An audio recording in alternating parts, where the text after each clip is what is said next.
Ladies and gentlemen, we're going to get started.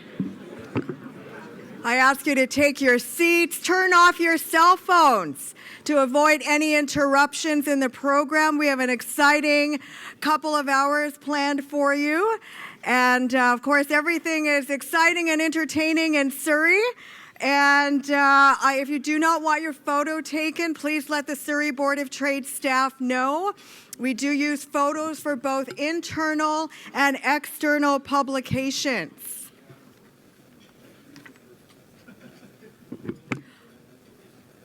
So if I can just get your attention, please. I'm Anita Huberman. I'm President and CEO of the Surrey Board of Trade. I'm an honorary captain of the Royal Canadian Navy. And everyone, are you excited about doing business in Surrey? Yeah. I want you to be way more excited than that. Are you excited about doing business in Surrey? Yes. That's way better, way better. I'd like to begin by acknowledging that we are on the traditional and unceded territory of our Coast Salish people, specifically the Kwantlen, Katzie, Semiahmoo, Tawasin, Kaikut, our Coquitlam peoples, our Inuit and our Métis peoples. They have a profound connection to the land and water that surrounds our great city of Surrey. They are economic development partners today and tomorrow. Events like this simply would not happen without sponsorship support. Please, a round of applause to our presenting sponsor, Orion Construction.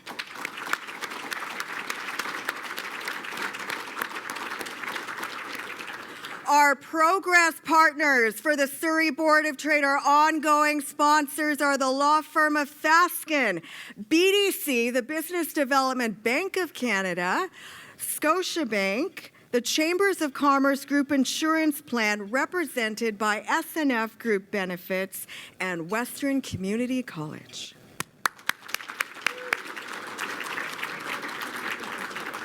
Thank you so much for your ongoing support. We really appreciate it. We also have some special guests in the audience that I would like to recognize. And of course, he's going to be introduced way more fully later on. But please give a great Surrey welcome to BC's leader of the official opposition, Mr. Kevin Falcon.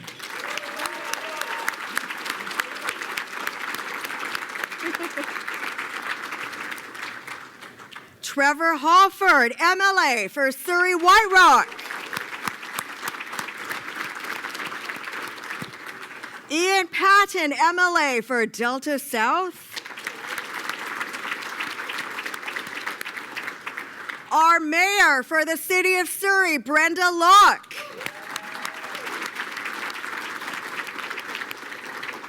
Our city of Surrey councillors, Mike Bowes, Pardeep Kunar, and Rob Stutt. And of course, our honorary consul for Sri Lanka, Mr. Jim Bennett. So everyone, you know the Surrey Board of Trade is an independent voice of business for Surrey. We're a city-building business organization, one of the top 10 largest chambers of commerce boards of trades in Canada. There are 430 of us. Our whole mandate is to support business, bring business into Surrey, and to tell you more about Surrey and the Surrey Board of Trade, please turn your attention to the screen.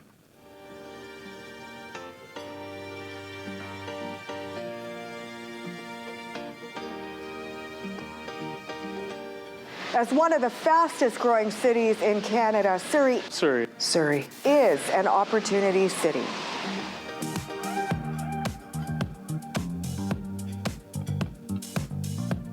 The Surrey Board of Trade is the concierge of connections. Rick Mann from IOM Property Group. I'm a Director of Development and Construction. We rely on the Surrey Board of Trade for a lot of advocacy and research that we don't actively go out and find. Really, like there's things on there that I had no idea about, and I get the email, I get the web link, and it really affects us in a big way. The Surrey Board of Trade is focused on making Surrey an opportunity city by instigating change at the different levels of government, offering a variety of business support services, international trade support services, and being the concierge of connections for the business community in Surrey. My name is Rowena Rosati. I'm the Vice President of Healthcare and Innovation here at the Health and Technology District by the Lark Group. We focus on a lot of health and technologies and how we can bring different technologies and innovative healthcare solutions into the hands of clinicians.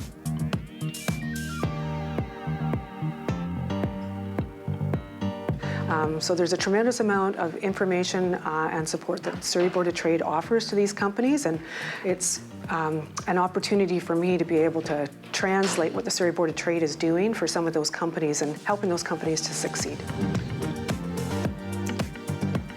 If it's in the agricultural sector or in the retail sector, if they're needing a government connection, if they have an issue related to government, we are there for them, and we have a proven track record of success to ensure that businesses are helped when they need it in a timely way.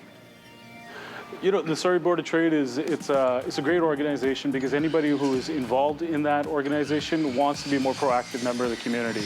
So having an opportunity to connect and network with those individuals helps our business become better. So the Surrey Board of Trade offers an immense amount of support for businesses at all levels, including entrepreneurs and startup businesses.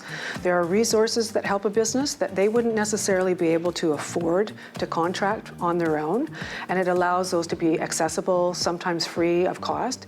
It also creates opportunities for networking.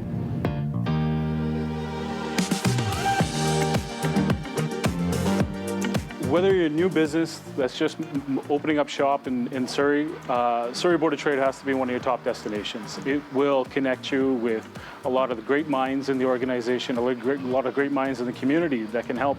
So whether you're a small business or a medium-sized business or a large business, starting out or expanding, we have the connections.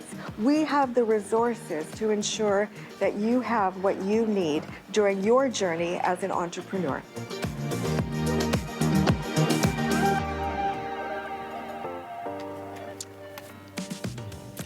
So everyone, in addition to everything that you've heard, we do have a special funding announcement that we would like to make before your main speaker comes to the stage.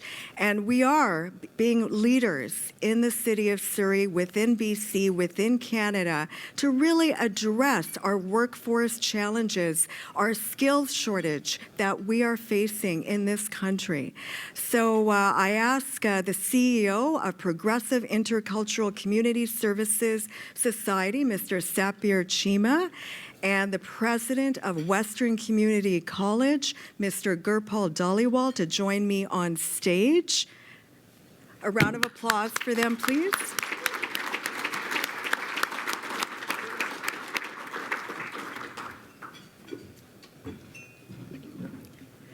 So everyone, we just wanted to take this opportunity. We did announce it at 7 a.m. This morning that the three of us, through a very trifecta economic partnership model, we have received $500,000 from the federal government, a co-investment by Canada's Global Innovation Cluster for Digital Technologies, an investment right here in Surrey.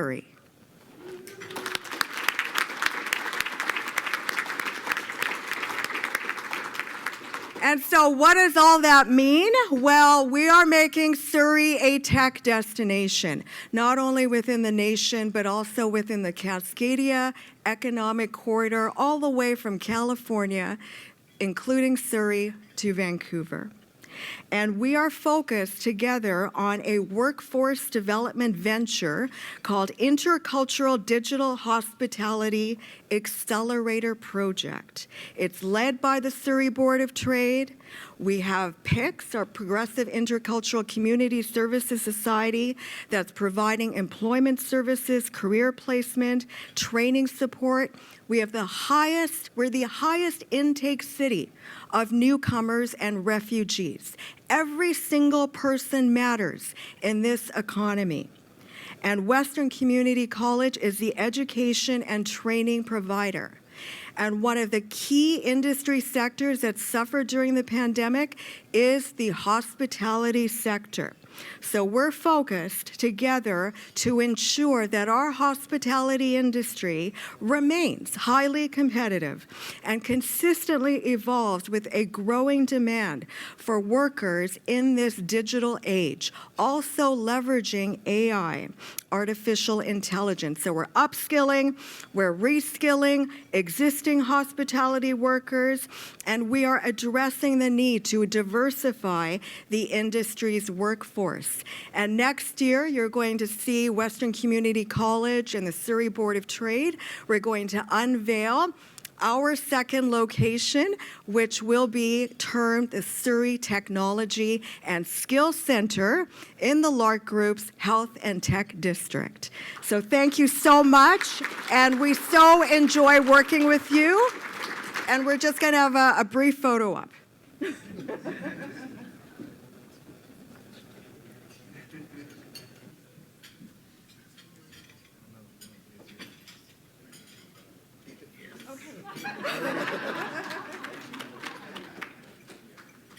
Thank you. Thank you so much.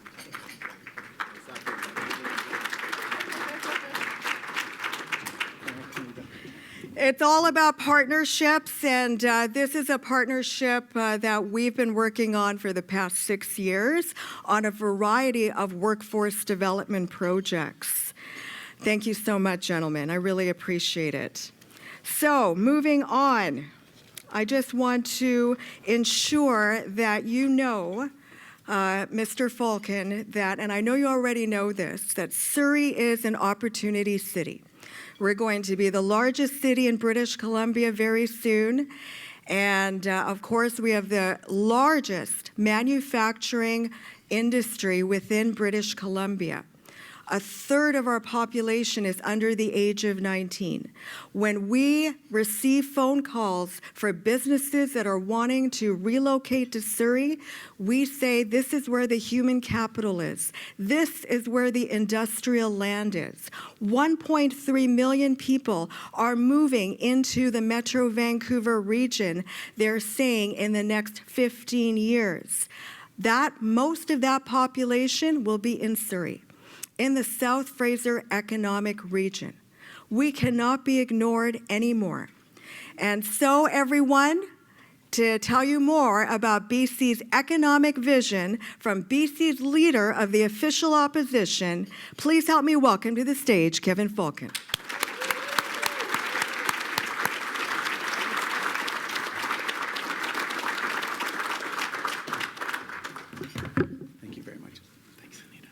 Thank you very much, Anita. I really appreciate that kind introduction, and you are so right about Surrey and how we have to recognize the important role that Surrey has played and will continue to play in building the future of this great province of British Columbia. And thank you.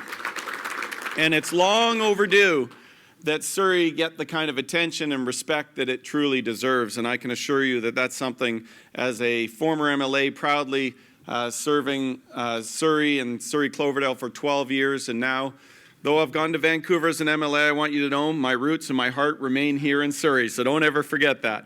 I do want to recognize we've got a couple of former MLAs here too that I want to recognize, because those that have stood up and run in public life have made a real contribution. I want to recognize Dave Hare and Peter Fassbender, who are both here today. And in addition to the councillors, Mike Bowes and Pardeep Kuner and Rob Stutt, who are here, I also want to recognize another great female mayor of Surrey, and that's Diane Watts, who's here. Diane. You've got big shoes to fill there. We know that, Brenda, but I think the two of you women have been just exceptional for the city of Surrey, and they're great role models for my two young daughters. And I always love talking about you, and I always think about the house that Diane built right next to us, your new office. That was visionary and that was leadership, and I thank them both for that. I also want to thank Rory Morgan, the board chair, and Anita for the great job that you do at this chamber. I can tell you, and I say this in all sincerity, I speak at lots of different chambers. This chamber punches above its weight, and it's because of the leadership of yourself, Anita, and Rory, you and the board, and you do a great job. And as a former honorary board member, I want to thank you for the work that you do there, too. So, thank you. There we go. Okay. Well, I am joined by my colleagues here. I can tell you Trevor Halford is here, Ian Payton from Delta South. Eleanor Sturko was going to be here, but she's got some business in Victoria that she couldn't break free from. But I want you to know that all three of them do an exceptional job on advocating for the interests of south of the Fraser and Delta and Surrey. I want to thank all of them, and I'm thrilled that all three will be working with me as we go forward into the next election to form government and get this economy back on track and get Surrey positioned where it needs to be leading this province. So thank you to those of you that have joined us here. Now, I can tell you this is important because it's important to understand where we are in British Columbia right now. And I think it's just important to talk about facts. I always say that we need to hold politicians accountable, not for their promises, not for the repeated photo ops and, re-announcements, et cetera, but for the actual results that we're seeing on the ground in British Columbia. That's how I want to be held accountable as the Premier, and that's how I think we have to hold this current government accountable. I have to tell you, being a leader of the opposition is hard sometimes because your job is actually to oppose government. That's literally what we get paid to do. Point out the shortcomings in the government. But it's hard when you're a positive person like me that wants to talk about what I want to do and how I have so much confidence in the future of British Columbia. And then I got to spend all this time talking about, nothing, frankly, that's working very well in BC. And it's tough, but it's necessary, because I think it's important that we recognize that some of the things that I'd hoped to talk about today, I'm actually not even going to be able to touch on, because I have to talk about a new issue that we've uncovered that causes me and will cause you some great concern in terms of what this government has planned for British Columbia. So make no mistake, we are facing some pretty serious challenges here in Surrey. I would argue that in large part it's not because the NDP are bad people, because they're not. Nobody gets elected and says, let's go and try and mess things up. They mean well. The problem is they don't know how to execute to make sure we get the results that we need. Or they will get really bad results and say, let's just do more of the same and somehow hope that we're going to end up with different results. But we all know, all the people in the business community know very well, that that is not going to be a recipe for actually getting the change that we need. So today, I'm going to talk about the importance of holding us accountable for results. And I'm also going to be talking about a little known, but frankly terrifying, NDP environmental policy that has not gotten the attention it deserves, but I am going to be talking about it today, that will set our economy backwards and just hammer middle-class families with, if you can believe this, a reduction in family income. Their own plan. I'll get more on that in a moment. But before I do that, I just want you to know that hopefully we'll get some time in Q&A to talk about some of those other issues that I won't be able to address here in this speech. But I do want to touch on the state of healthcare in Surrey very briefly, because I do think that's something that's near and dear to me as somebody who's had one daughter that was born at Surrey Memorial Hospital, another daughter that was born at Peace Arch Hospital, and has met with the leadership and the doctors and nurses and staff at both hospitals, and I'm very, very concerned about the state of healthcare in the fastest growing community in the province of British Columbia. So first of all, I should tell you one of the most devastating things that I heard when I was meeting with the doctors at Surrey Memorial Hospital was when the head of one of the departments said to me that pregnant women were potentially not safe coming to that hospital. Now, I want to repeat that to make sure that you understand. I had a department head, a medical doctor, tell us that he could not confidently advise women to use Surrey Memorial Hospital to receive maternity care because of the risks, some of the risks to their safety. Now, that is obviously very disturbing, but we've also got a crumbling intensive care unit at Peace Arch Hospital. We have maternity diversions happening almost on a daily basis, and we've got a government that has promised a second hospital now for 7 years in a row. And my friends, I can tell you, as the health minister that built the $500 million Surrey Memorial Tower and was part of the government that built the $250 million Jimmy Pattison Outpatient Center, it's important that if you're going to make a commitment to do something like that, you actually get it done. And I have to tell you, it actually angers me a little bit when I see an announcement, as we saw just a couple of months back, where again they're announcing that hospital. But you know what the announcement was? It was actually a photo op. They actually towed in a piece of heavy equipment. They put on hard hats. They all sat there with shovels to pretend something was happening. But the actual announcement was that they were delaying the project a further 2 years and that the cost had gone up by $1.22 billion over the number that they had only announced a year earlier. And that is not serving the people of this community well. And that's why we said that a BC United, formerly BC Liberal government, will act immediately. Yes, we will build a second hospital, but we'll also get going on the second tower at Surrey Memorial Hospital to get the care we need right now. And my friends, you need to know that when we built that original tower, it was planned into the construction that at the third floor we can knock out the wall, build a sky bridge that will connect to a second tower that will be right next to where the A&W is. And that's what we have to get going, because we've already got all the workers there. People know where that hospital is, and we have to get that underway as quickly as we can. Because right now we're seeing at Surrey Memorial that they're now setting up portables for pediatrics to handle pediatric and children that are dealing with viral incidents, etc. And remember, I have to remind you that this was the government that in 2017 promised to eliminate portables at the Surrey schools. And now we're in a position where not only have we not eliminated the portables in our Surrey school system, but now our sick kids are having to be treated in portables. Not acceptable, my friends. We've got 1 in 5 British Columbians that cannot access a family physician. We have 1 million people on wait lists hoping to see a critical specialist to deal with their issues. And we're now sending people to Bellingham to get basic cancer radiation treatment. Not an acceptable result. And all of you live by being held accountable for results in your businesses and in your work. And if you were getting really bad results on a continuous basis, I can assure you, your accountability mechanism is you wouldn't be in business. Unfortunately, only in the government can you continue to get terrible results and continue to just keep plowing forward. So we have to make sure that we focus on getting different results. In education, I haven't got time to go into education except to just remind you that if you're going to commit to eliminating portables in 4 years, if you end up with a result that gives you the highest number of portables we've ever seen in history in Surrey, that's actually not a very good result. We've even got portables that don't have heating. So now we've got our kids working in, trying to learn in freezing portables and teachers trying to teach in those freezing portables.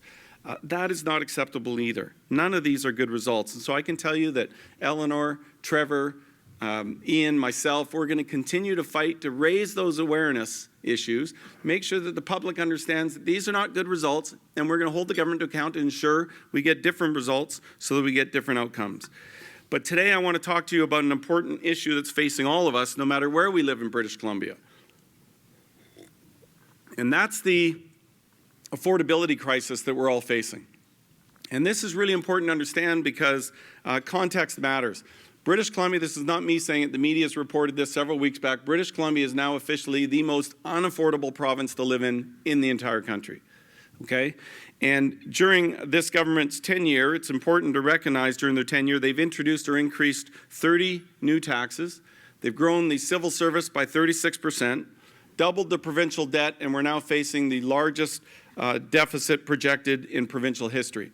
Now, that doesn't necessarily mean that's all bad. If you were spending all that money, hiring all those people, running up those debts and deficits, and getting really great results, that might actually be acceptable. You could say, you know what, yeah, given that, it's not great, but at least we're seeing a great healthcare system, and we're seeing much less social chaos and disorder on the streets, and the drug problem's getting better, but we can't say that.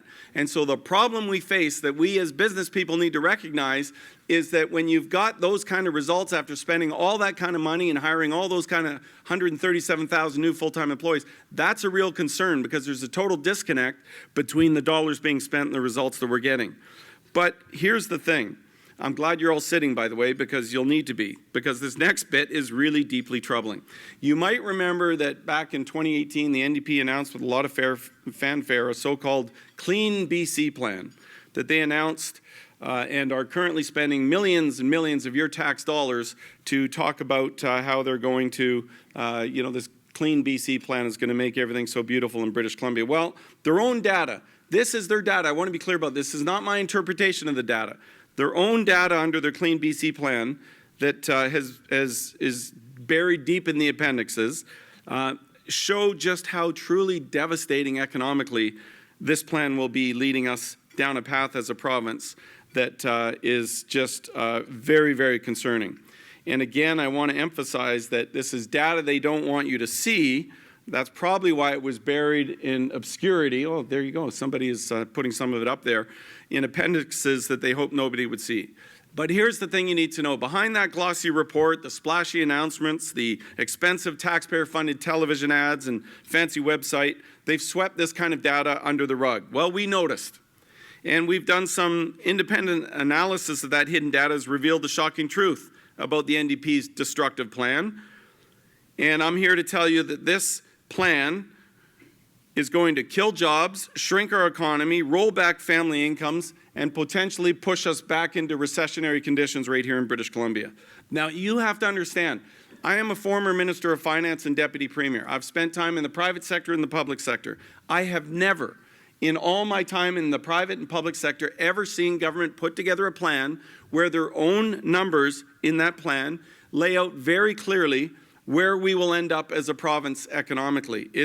I suppose part of me should congratulate them for being so candid about it, but I think you need to understand that this was buried in numbers that no member of the public is going to spend their time trying to seek out. But here's what it tells us. This so-called Clean BC plan will see average household incomes plummet by $11,000 a year annually by 2013. Let me say that again. $11,000 a year in reduction in average family incomes by 2030. So imagine this. At a time when we are living in the most unaffordable province in British Columbia, where we're struggling to pay the highest housing prices and highest fuel prices in North America, the plan under the NDP government is to see average household incomes reduced by over $11,000 a year. And it's no wonder that they don't want the public to look at this. But it gets worse, because if you extrapolate what those numbers mean, it also means that there is going to be over 200,000 potential jobs lost in British Columbia by 2013. Those are astounding numbers. But it doesn't just stop there. The so-called Clean BC plan, again, these are their numbers. This is not me interpreting them or trying to be over the top. Their own numbers say that the plan will slam the brakes on economic growth, bring in GDP growth. GDP is the gross domestic product. That's the economy of British Columbia, to just 0.4%, the weakest economic growth ever. Yes, you heard that right. Not the weakest economic growth in 10 years or 20 years or 50 years, the weakest economic growth ever in the history of the province of British Columbia. And my friends, I'm here to tell you, this would be an economic disaster. And we've got to do something that recognizes we can do right by the environment, but we can do it without killing our own economy here in British Columbia. And finally, I just want to say that the other piece that is pointed out in this graph right here is the fact that the data shows that the so-called Clean BC plan will shrink our provincial economy by 10% by 2030 alone. And just so everyone understands what that means effectively cutting billions of dollars of revenue to the provincial government that are necessary to fund healthcare and education and all the other challenges that we've got in this province, none of which are getting less expensive, by the way. And it just seems to me that at a time when our kids are trying to learn in freezing portables, in the midst of a healthcare crisis, right here at Surrey Memorial Hospital and Peace Arch and around the province, it's just not acceptable, but this is their plan. And I'll just tell you that, again, as a former finance minister, I find it very troubling. So look, I want to try and be optimistic, though, and say to you, it doesn't have to be that way. We've got a common sense plan that actually can deal with reducing and doing our part to reduce global emissions, while at the same time making sure we grow our economy. It actually can work together. It is not acceptable to have a plan that's going to shrink paychecks, reduce revenues for vital services, and kill jobs. And the worst part is it won't even make a tiny dent in global emissions. That's the part that drives me crazy. And so, you know, I've renamed it just so everybody knows. I'm not going to call it Clean BC anymore. I'm going to call it the Cost BC scheme, because that's what it's going to do. It's going to cost us jobs, cost us smaller paychecks, and cost us lost services in British Columbia. And so that's why I'm also here today to announce that a BC United government will scrap this reckless Cost BC plan that they put forward and bring forward a common sense plan that grows our economy, attracts investment, and actually addresses global emission reductions. Now, how are we going to do that? Well, I'll tell you. When we talk about climate change, we have to be realistic about the role that BC actually plays. Do you know BC represents, and everyone listen carefully, our emissions in BC represent about 0.17% of global emissions. So, in other words, we represent a very, very tiny amount. But we are part of global citizenry, so we want to do our part. BC has always been leaders when it comes to showing leadership around the climate. So if we are going to emit only 0.17% of global emissions, to put that in perspective, that represents less than 2 days of emissions out of China, just so that you can kind of understand what that means. In other words, we could park every vehicle, every truck, land every plane, turn off every light in British Columbia, and it's going to represent less than 2 days of emissions out of China. Now, the NDP and their activist friends will tell you that this plan is still necessary for us to apparently commit a situation that's going to drive our economy into the ditch for marginal reduction in emissions in BC, though they haven't hit any of their targets yet. And I don't think that makes any sense, and I doubt you do either. So what we've seen, especially with the targets that they've said they would achieve in housing, on portables, on healthcare, et cetera, none of them have been met. So why would we think it's going to be any different with their environmental targets? And, so forgive me if I'm a little skeptical about that fact. But the point is that to have all that damage, to not even make a blip of a difference in global emissions doesn't make any sense. So what are we going to do differently? Well, I can tell you what we're not going to do. We're not going to do it on the backs of British Columbians that are already struggling in the most unaffordable province in British Columbia. That's the first thing we're not going to do. But we are going to recognize that because the environment is a global issue, we want to make sure as part of global citizenry, we are going to think globally, and that's what our common sense plan will do. Where do we start? Well, we're going to go all in on LNG. Because LNG, liquefied natural gas, just so everybody knows, is an absolutely critical way that we can help reduce global emissions. How is that? Well, if you can take countries like China, India, Japan, Korea, and lately even Europe, that are looking for clean, ethically produced LNG that can help them move off of coal-fired power, that has the potential of reducing their emissions by 50%. 50% reduction in emissions using something that we have a lot of, which is natural gas. LNG emits 50% less CO2 than coal does. And so we can help countries transition to a cleaner, greener future while making a really credible contribution to reducing emissions worldwide. And every time we export LNG, we replace dirty coal-fired energy in all those countries I just mentioned. We can also use LNG as a marine fuel. And just so you know, if we can move the shipping industry away from diesel to LNG, that can reduce nitrogen oxide emissions by 90% and sulfur oxide emissions by 100%. That would be a great improvement. In fact, if even half of the natural gas exported by LNG Canada replaces coal in importing countries, it would be the equivalent of us reducing our emissions by 35%. That is an outcome that we can all get behind. So by going all in on LNG, we'll protect jobs, we'll decrease debt, lower taxes, and make a real impact on global emissions. Does that not sound like the smart way to deal with things? I think it does. And I want you to know that we were leaders back when I was part of the BC Liberal government, now BC United. I was there when we said we're going to go big and get LNG built in this province over the vociferous and strong objections of this current NDP government. And I want all of you business folks to know the single largest private sector investment taking place in this country right now is LNG, the Canada LNG, over $40 billion project that's investing right now in British Columbia. I was up in Kitimat 2 weeks ago. You should see this thing. It is unbelievable. It's beautiful. And it's in British Columbia.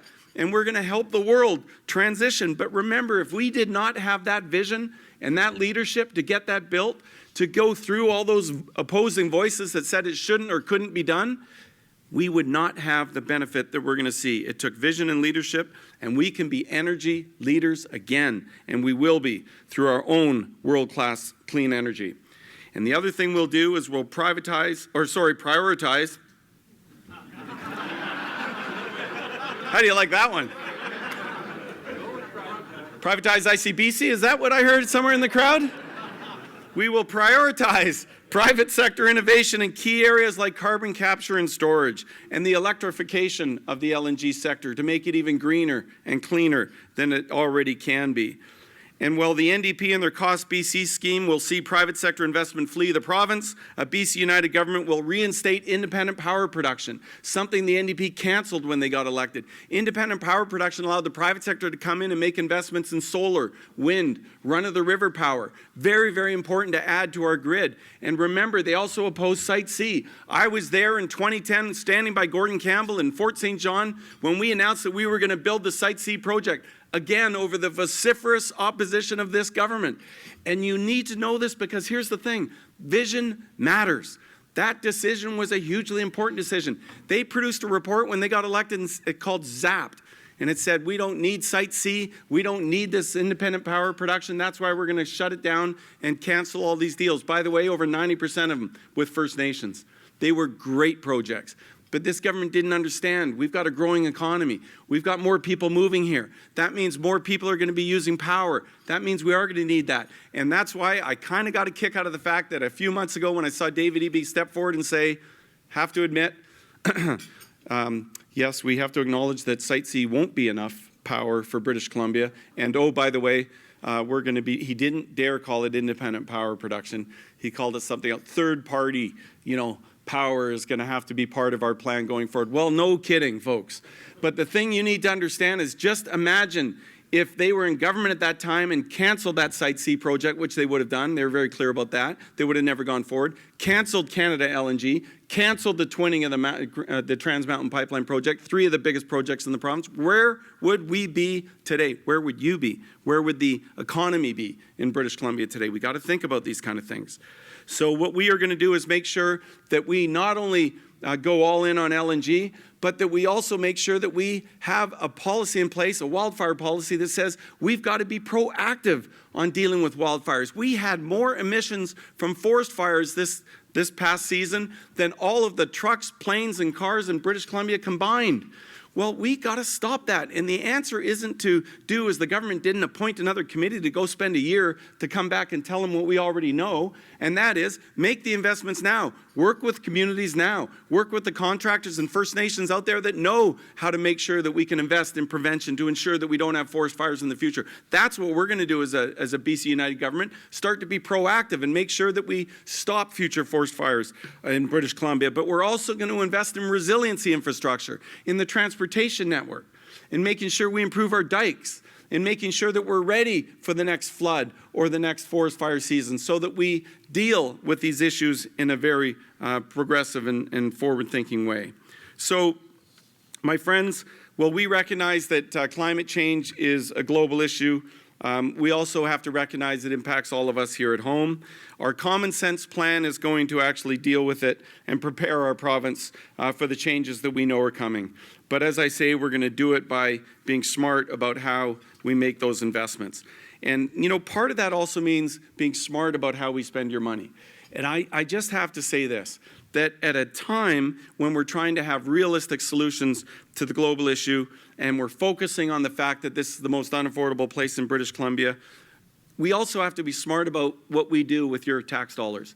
And I can tell you, a BC United government is going to eliminate the unfair electric vehicle subsidies that sees lower income folks here in Surrey subsidizing rich folks so that they can buy electric vehicles. Not acceptable, my friends. A single mom in Surrey should not be supporting somebody in West Van buying a new Tesla. That's just a principle to me, and I think it's something going forward that we have to make sure we are smart about. If people can earn up to $200,000 annually, I question why they need to get any subsidy from government to buy an electric vehicle. Buy your own electric vehicle. That's great if you do. But I can tell you, as I say, lower income folks shouldn't have to be underwriting that. Now, thank you.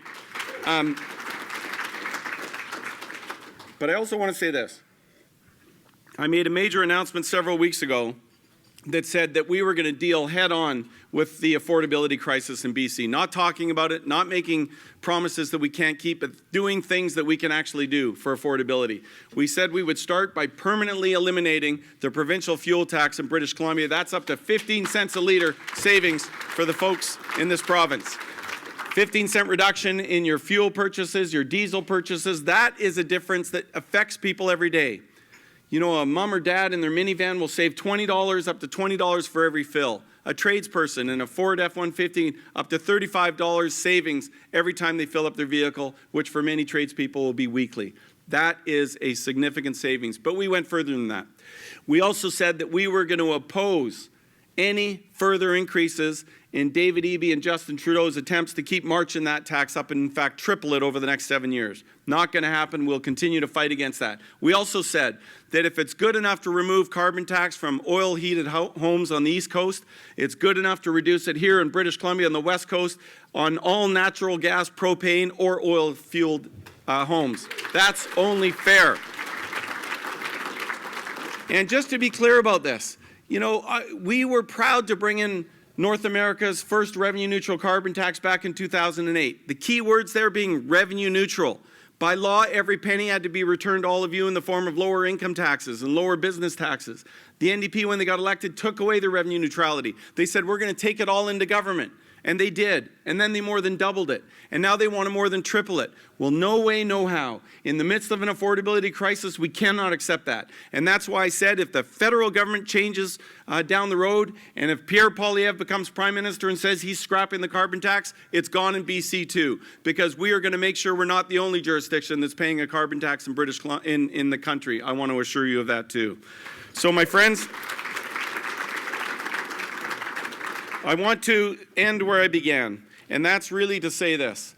I am actually very optimistic about the future of this province of British Columbia. We have lots of challenges in healthcare, in social chaos and disorder on our streets, in the drug crisis, and I wanted to spend a lot of time talking about those issues too, but I had to talk about this scheme that they've come up with called Cost BC, because Cost BC it will. And we have to be open and upfront about these kind of issues because they affect everything that we want to get done in this province. We have the ability to have a great province in British Columbia, but it's going to take the kind of people that have the background, the skill set, and the vision to think about not just the next election, the next generation. And that's why when we supported major projects, whether Site C or Canada LNG or the twinning of the Trans Mountain Pipeline, it's because we were thinking about the next generation. And that's why when we bring forward policies, we're going to be focusing on results. And we can get great results, whether it's in climate change, whether it's in healthcare, whether it's in making our streets safer, but it will require us to do things differently. But I do know this, that when you find great people like Trevor Halford, Eleanor Sturko, Ian Payton, and new candidates like I see Puneet Sandars here, who's going to be running in the new riding we have of Surrey Serpentine. Where are you, Puneet? An outstanding lawyer here in the Lower Mainland in British Columbia. When you get great people focused on great policies with a belief that this province can have a great future. And Surrey will be the anchor of that great future. And with the leadership you get right here in this Board of Trade, under Anita and Rory and the rest of the board, that's the kind of future that we can build together. Thank you very much for coming out today. I appreciate this opportunity. Thank you. Thank you, my friend.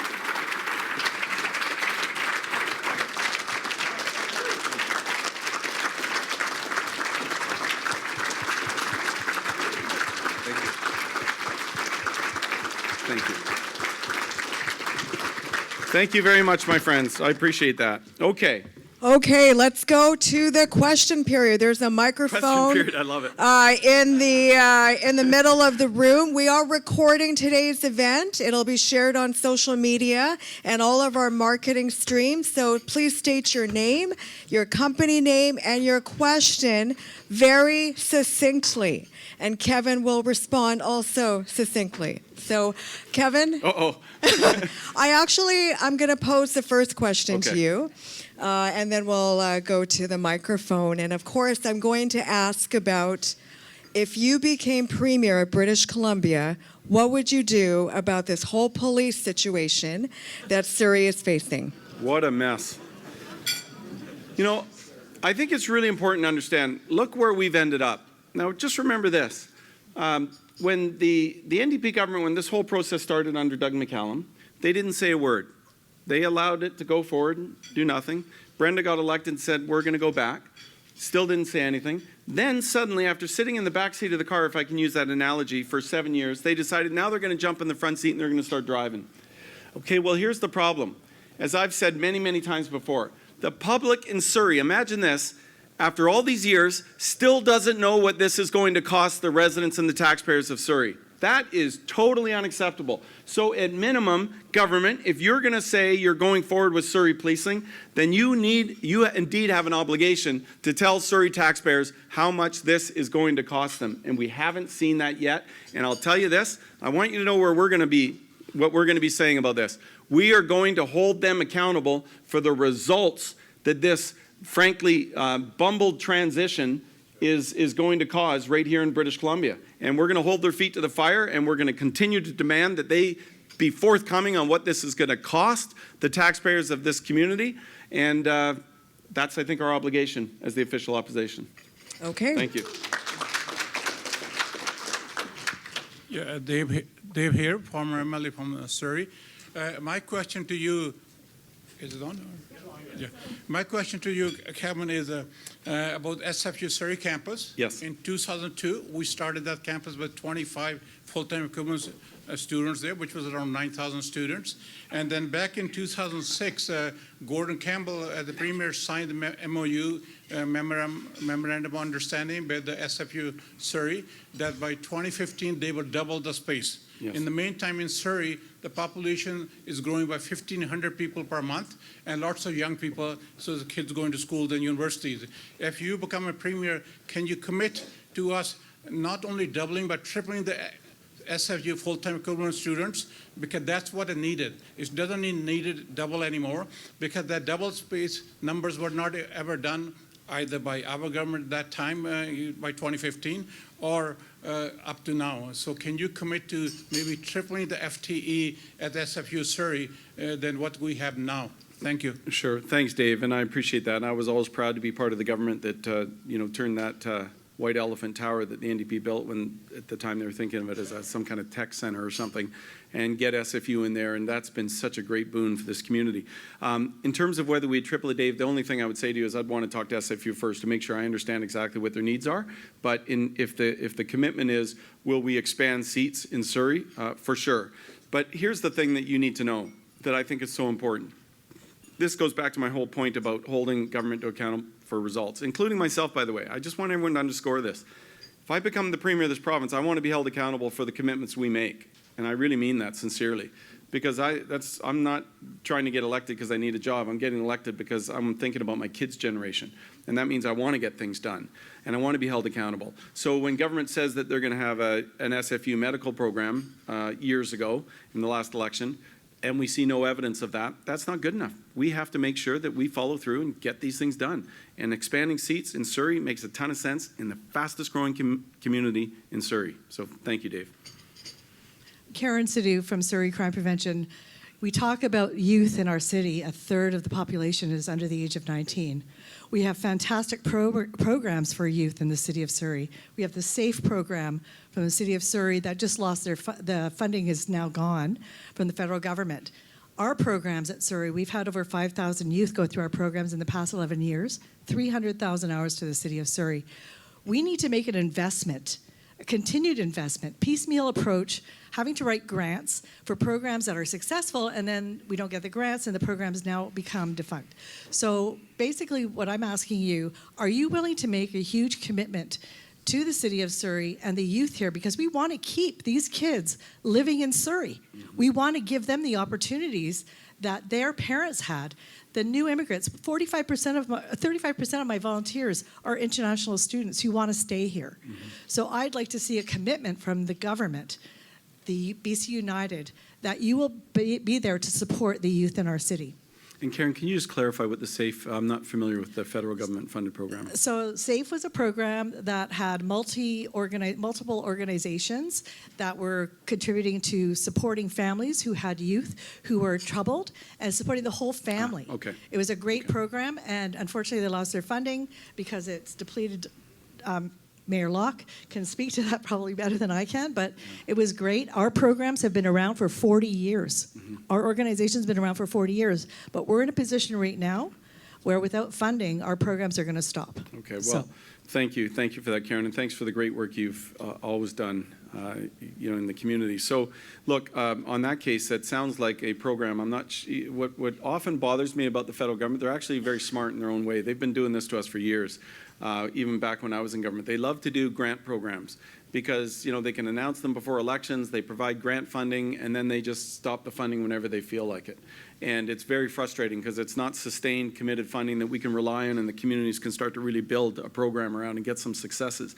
And when they are steering a lot of the immigrants into British Columbia, they have an obligation to fund the kind of programs that are helping ensure that we get those immigrants streamed and into our province, our city, and our economy as successfully as we possibly can. The other thing I would say, too, is that just very quickly, I also think that we need to have programs in our schools to warn our kids about the dangers of drugs. Because I can tell you, I am very, very concerned about where government is going in the drug policy. This reckless decriminalization program that had no guardrails, that allowed people to openly use drugs in parks, playgrounds, beaches, public spaces, sends the wrong message to our kids. We've got to make sure our kids understand drugs are dangerous and they can be deadly. And we've got to get that message across in our schools to ensure that we give our kids the best chances possible to ensure they get through the school system, graduate, and get into the economy without having to be led down a path that's going to be very unfortunate. Thank you. Go ahead. Hi, Kevin. Gurdeep Sora with the Fraser Valley Real Estate Board's Government Relations Committee and Royal LePage Global Force Realty.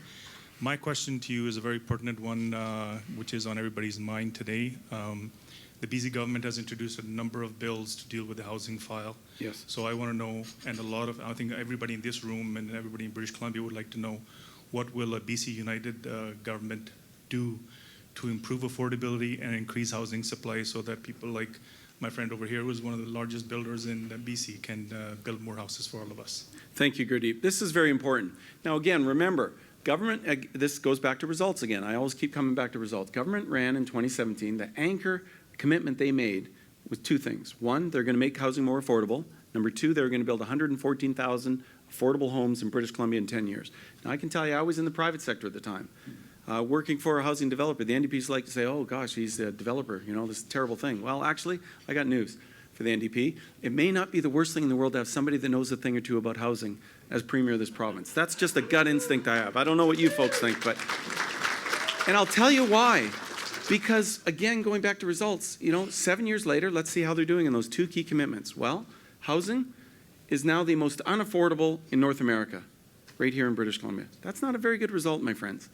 And the second one, 114,000 affordable homes in 10 years. Well, we're in year 7, and they've built about just over 16,000 of the 114,000 promised affordable housing. That's not a very good result either. So the legislation they brought forward, part of it is driven by desperation. I recognize that. A year from an election, they're throwing spaghetti at the wall hoping something sticks. But here's the thing.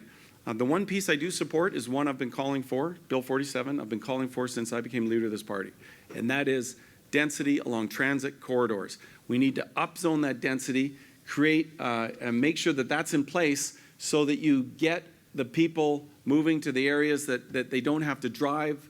They can walk, they can cycle, they can use the rapid transit so they can get around very easily. That makes a lot of sense to me. They're not getting it quite right because, as usual with them, they have to be very prescriptive and say it's got to be 20 stories. Well, why 20? You know, in Metrotown, it's not uncommon to have 45, 50 stories. So why would government be prescriptive like that? What they should do is say, let's work with some great mayors, because there are really good mayors that are trying to do the right thing, and make sure that it fits within their own community, their own vision. So that's what I would say. The other problem with their other legislation is the one that says we're going to make every single family lot fourplex. You can build up to 4 units. Okay, well, so we're in Surrey. I remember the challenges we were having in Clayton. Do you remember that? With some of the laneway housing that was in Clayton. Well, what happened? Or what do we call them? Carriage homes, right? We had practically fistfights from people trying to find parking.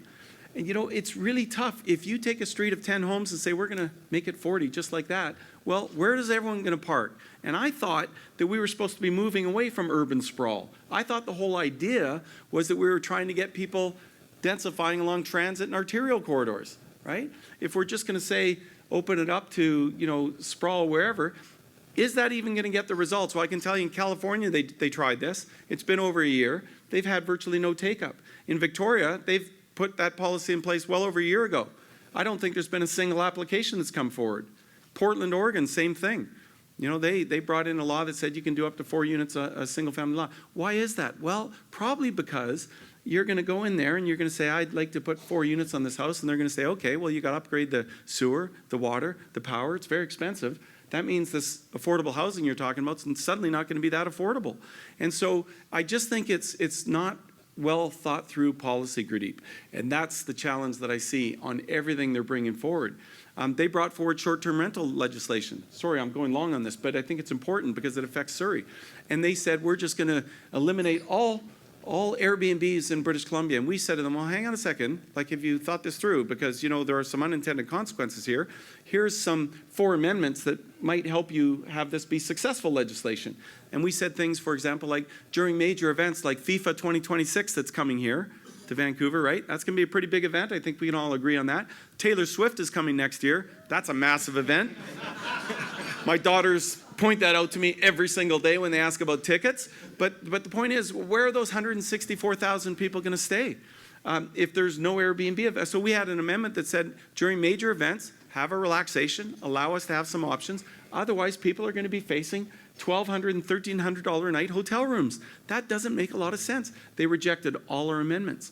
And now we're going to be stuck with the unintended consequences. And I think that's unfortunate. So thank you. Go ahead. Hi, Kevin. Thank you so much for speaking to us today, and thanks to the Surrey Board of Trade for hosting us. My name is Kiert Jutla, and I'm the president and CEO of the Association for Mineral Exploration. We have over 5,000 members here in BC and in Canada, and I'm truly honored to be the first Sikh Canadian to hold this role.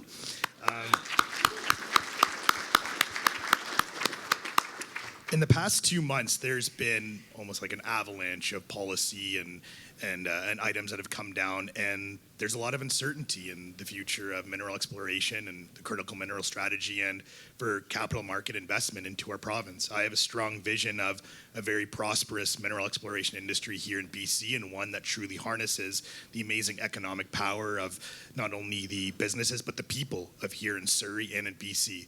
So I was wondering what some of your thoughts were and what you would kind of bring to BC in terms of a mineral exploration and critical mineral strategy. Thank you. Sure. Well, thank you. It's a great question because here's how I would describe that, because it's not just in the mineral sector. It's in the entire natural resource sector. It's in forestry. It's in mining. It's in any large-scale industrial activity. I can tell you those 3 big projects that I mentioned that are the 3 largest projects in the history of this province, they're all winding down. And the scary thing is there's not 3 behind them. There's not 1 behind them. And the reason is that capital is very nervous about British Columbia. Why? Because capital doesn't like uncertainty. I always say it's kind of like think of it like a sandbox. If you're a government, you have to think about the economy like a sandbox. When you say to people, here's our beautiful little sandbox, we want you to come and play in it. invest money and build companies and start a future and raise a family. If you're going to keep moving the boundaries around as soon as they jump into that sandbox, that scares people and it scares capital, and they leave. So we have to make sure that we have certainty. And right now, you've got massive uncertainty in the province of British Columbia. And that scares away capital. And why that should matter to all of us is because if you care about the environment, you should care about mining.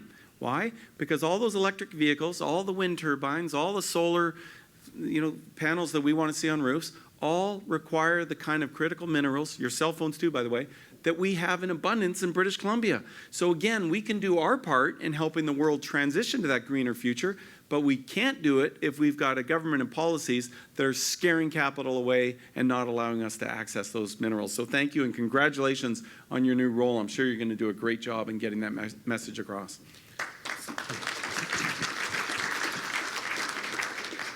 CJ Sidhu, financial advisor and also a journalist. Welcome to Surrey Cabin. My question is twofold.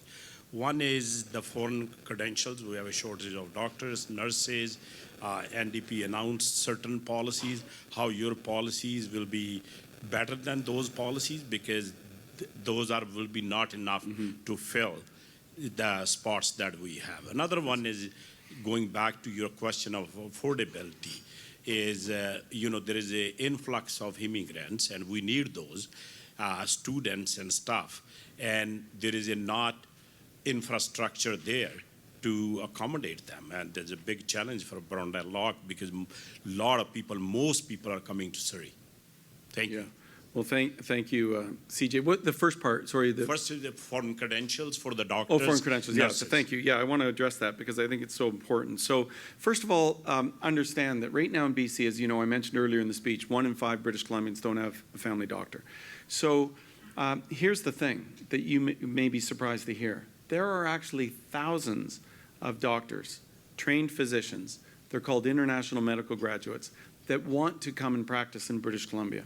And most of them, they're not like, from Pakistan or India or whatever. Most of these are Canadian kids that have studied abroad. They've studied in Australia or Ireland or the Caribbean or the United States, and they want to come back. In fact, Puneet Sander and I sat down and met with one of them. She was trained in the United States. She speaks fluent Punjabi, so she'd be fantastic in Surrey. Wanted to come back here and practice as a doctor. In fact, she was a pediatrician, if I recall, Puneet. And she couldn't get through all the regulatory red tape that is in the way, that is built up over 100 years in British Columbia. And I can tell you, I was a health minister for just 2 years. But I want you to know this, that the first thing I would do is make it really clear. We are going to take a chainsaw to a lot of that red tape and regulatory. We're going to cut through it all, and we're going to say to those foreign-trained students, they're mostly Canadian kids, come on in, we need you. We're going to get you into British Columbia and helping out the healthcare crisis that we have in British Columbia right now. It just takes leadership and focus to say we're going to make it happen, and we will.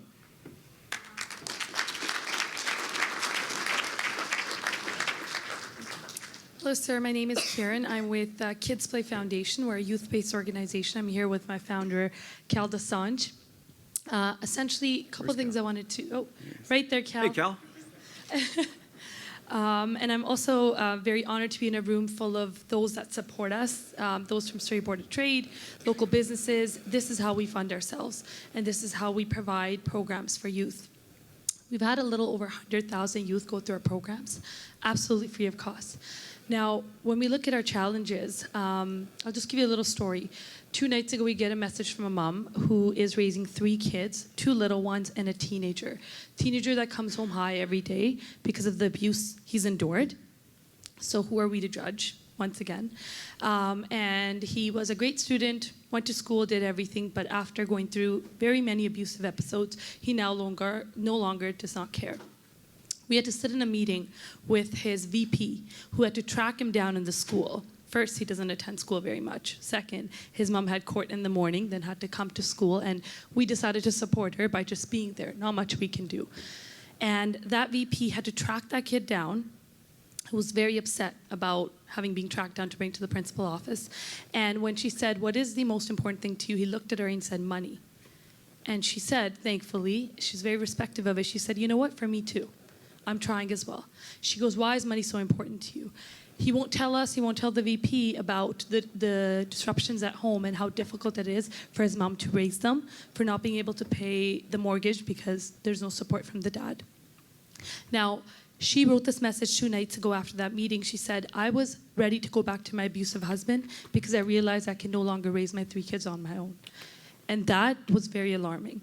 And for her to say that she is so thankful for programs like these, and Kids Play is not the only program by any means, we're just one part of the solution. For her to say, you know what, we have a little bit of support from you, due to which I feel I can do this. And for that 14-year-old to drive by and be, have very much access to a vape shop, very much access to being able to buy weed without any consequences in place, that's very alarming. Okay. And in the last little bit, we've seen a huge shift where we're seeing so many of our young people get access to mental health resources, which is, or not get access to the right type of mental health resources. They're resorting to substance abuse, because when they look at counseling, sure, we have 5 counselors on our team. We'll do everything to provide free counseling. But when they get out and seek it elsewhere, when we don't have the space, it's $300 for family counseling. And once again, the mom does not have the power to give that to her kid. We work with many, many families like that. My appeal and question to you is, would we see any changes when it comes to youth mental health, when it comes to raising these young kids, when it comes to supporting these young families? And how can we as a community do that together? By no means, just because you would be the leader, we'd point all fingers at you. We want to work with you, but we also want the government to be willing to work with us as a community. Thank you. I appreciate the question. And first of all, thank you to Cal Dosanjh and the great work you do. I've attended some of your events. I think it's so important you get troubled kids, or not even troubled kids, just kids involved in activities that will give them a chance at a positive future. So thank you. And I see Russ Schmolik here, and the Schmolik Foundation does great work here in Surrey too, working with at-risk kids. I've participated in many of your events too, Russ, and I take my hat off because you do it quietly without looking for any recognition. But since I saw you here, I thought I'd better call that out because it's so important. I have to tell you, so first of all, this is a big subject, so I'm going to just tell you what we would do differently. Because I think mental health, untreated mental health and addictions are a major problem in the province of British Columbia. And what we've said we would do is we would go back to a model that says, think of it as a modernized form of Riverview, where we can take folks with untreated mental health off of the streets and put them into 24/7 care with proper psychiatric and medical supports so they can be looked after and cared for instead of being left on the streets to their own devices, not able to make decisions in their own best interest. That's one big shift, and we would expand the current site at Riverview. I was just there actually a few weeks ago touring through. It's called Redfish. It was started by the BC Liberals, opened under the NDP, but it's only got 105 beds. It needs to be 300. And then we would also open up regional facilities in the north, the Kootenays, the Peace, and Vancouver Island, because we got to make sure that we're looking after those with severe untreated mental health. Then those that need mental health supports, because most people just need some outpatient support. We want to get rid of any stigma around mental health. It's no different than you sprain a knee. We all go through times when it's tough, and you need to get some help. We want to make sure that support's there for folks. The final thing I'll say is just when I'm hearing your story about that young person, that young mom with 3 kids, this is a very common story. It's why I said earlier on I'm really, really concerned about the drug crisis in British Columbia, because the approach of government of just handing out free government-supplied addictive drugs is not the solution, my friends. I'm very, very concerned about this. I met a gentleman at a big event called The Courage to Come Back, and he sought me out in the room because I was introduced as part of the event, and he came to me, and it's hard to tell the story because I have 2 daughters too, one who's 13, one who's 10. But he said to me, he had tears in his eyes, and he said, I wanted to talk to you because I just lost a 14-year-old daughter, and he was in really bad shape, as you can imagine, psychologically. And he said, at 13, she was an honor student. At 14, she got in with a bit of a bad crowd. Not a terrible crowd, just, a bit of a party crowd. And they were handing out government-safe drugs at this party called hydromorphine. Hydromorphine is 3 to 5 times more powerful than heroin. The government hands it out free to a lot of people struggling with addictions. In the most cases, they sell it to get the money they want to buy the drug they want, which is fentanyl. And then guess what happens to those drugs? Those drugs ended up being diverted into our high schools and our colleges. And it's a real problem. And unfortunately, this young girl took too many of those, and she died. And this man was seeking me out to tell me that he wanted to do everything he could to try and help me get that message across in remembrance of his daughter. And I'll tell you this, I just want everyone to know this. I care about the economy and the environment and all those kind of things I talked about today. This is the most important challenge we have ahead of us, is making sure we protect that next generation. And part of our policies going forward for young people will allow us to have, if necessary, involuntary treatment of young people so that we can get them away from the people that are trying to get them into a lifetime of drug use and get them looked after and protected into proper treatment programs that can be up to a year so that they can get healthy again and be contributing members of society. It's tough to turn someone around at 55 when they've got decades of addiction behind them. The young people is our best opportunity, and we'll do everything we can to give them the best chance that they have. Thank you. Thank you. This will be our final question from the audience, and then I have the last question. Okay. Kevin, Kirk Fisher Art Group. A lot of people, amazing presentation of facts, by the way. Thank you so much. I hear a lot of people say I'm not seeing enough of Kevin. I follow you on Instagram. I see you every day kicking ass in this province, doing great things. People aren't following you. How do we get your name up? How do we get the name up? No, thank you. It's a great question. You know, it's a different world right now. You know, the media is a lot smaller than it used to be. I remember when I first got elected as the youngest cabinet minister in government at the time in 2001. Whew, that was great days. How am I looking so far? Anyway. But, you know, honestly, truthfully, I got there was a massive media presence in Victoria. They covered politics as they should, you know, with a lot of attention and all the rest of it. It's very different now. The media has been winnowed down. But we're up against the government that has 500 communications people working for them. We're an opposition of 26 people, and it's hard to punch through all that government, you know. They do announcements every day, honestly. It's just, you know, the media are just overwhelmed with, you know, press releases coming out every day saying how wonderful everything is in government, which is why I always talk about results, because honestly, we have to get past this idea that we can just keep making announcements and re-announcements, and, you know, you can fool some of the people some of the time, but you can't fool them all of the time. That's my belief. And I think British Columbians are a lot smarter than we think. So how do we deal with that? One, we try to get through as best we can to get into the media cycle, for sure, but it's a challenge. I want to thank all the media that actually showed up for today's event. Hopefully they'll get this message about the Cost BC plan and what it's going to cost British Columbians. But you know, we also try to get out there in social media too. And so, you know, whether it's Twitter, whether it's Instagram, whether it's all the other forms of social media that we're, Facebook, et cetera, we're pushing hard to try and build a genuine following. We're not going to buy bots and try and pretend I've got a following. We're going to build up a genuine following of people that are following me because they care and they're interested in what I have to say. So that's an ongoing effort, but I also want you to know this. This is the benefit of experience. You know, the public doesn't pay much attention to provincial politics a year from an election. They really don't, and I understand that. They're busy raising kids and dealing with the struggles that we all have in the most unaffordable province in the country. But I do know this. When the next election rolls around, that's when they start to pay attention. And election campaigns really matter. This is coming from someone that in 2012, when I retired from public life and went back into the private sector, all my business friends said, oh my goodness, it's too bad the BC Liberals are going to lose the next election. That's terrible. Because they were 2 weeks before the election, they were 22 points down in the polls, right? And everyone said, oh yeah, it's done. The media had already decided because they're so smart, right? They said, oh yeah, it's Adrian Dix is the next premier for sure. Well, guess what happened? There was an election campaign. And the BC Liberals won a majority government. The public is a lot smarter than we give them credit for. And when they start to pay attention to the next election, I guarantee you they're going to ask themselves this fundamental question. Is anything better today after 8 years of this government than it was 8 years ago? And when they ask themselves that question, I think they're going to answer their own question. And we're going to be there ready to make sure that they see the alternative. So thank you for that question. It's a great one. All right. You got the final one.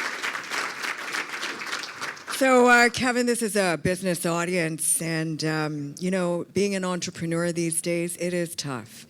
If you became premier, what kind of ecosystem would you create to elevate entrepreneurialism in Surrey? Sure. So, to me, it goes back to that sandbox analogy. I think government's role is to set the table. And what you want to do is set the table so that it's attractive to capital, to entrepreneurs, to those would-be entrepreneurs that are willing to risk their own money and start their own business and build a future in this province. And to do that, you've got to make sure that you set the table properly. What you do not want to do is what we've seen happen. You know, just think of what small businesses had to deal with. The employer health tax, 5 paid sick days, new stat holidays, new WCB costs, more red tape and regulation. And it's never just one thing that government does, it's the 100th thing that finally weighs down the business community to such an extent that they give up. And I've heard so many entrepreneurs say to me, you know what, I'm just tired of being tired. And, you know, I'm not just here to survive. I was hoping I could thrive. But it's tough in British Columbia right now. And I don't want to have a small business sector that is just surviving. I want them thriving. That's a difference. And you don't get to that by constantly beating them on the head with costs. And you don't get to that when they then have to deal with the externalities that government imposes by having chaos on the streets to where their windows are being smashed. They've got shoplifting has gotten so bad. As you know, there's a group called Save Our Streets that have come together in desperation to say government things are so bad, London Drugs is having to buy their employees stab vests. What the hell is going on in our province? Quite honestly. I was in government for 12 years. I never heard the term stab vest, ever, okay?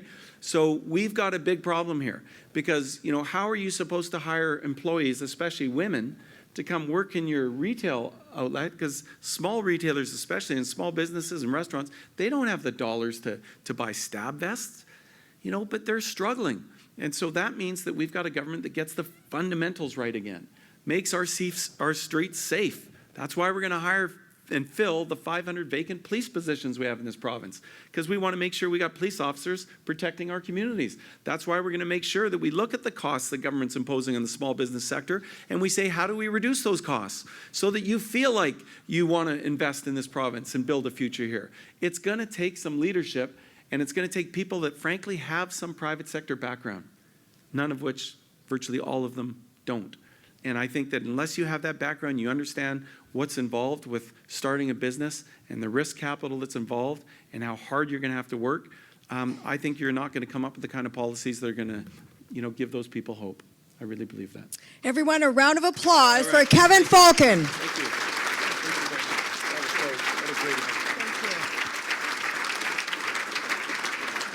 Everyone, check out businessinsurrey.com for all of our programs and services, and make it a great business day. Thank you.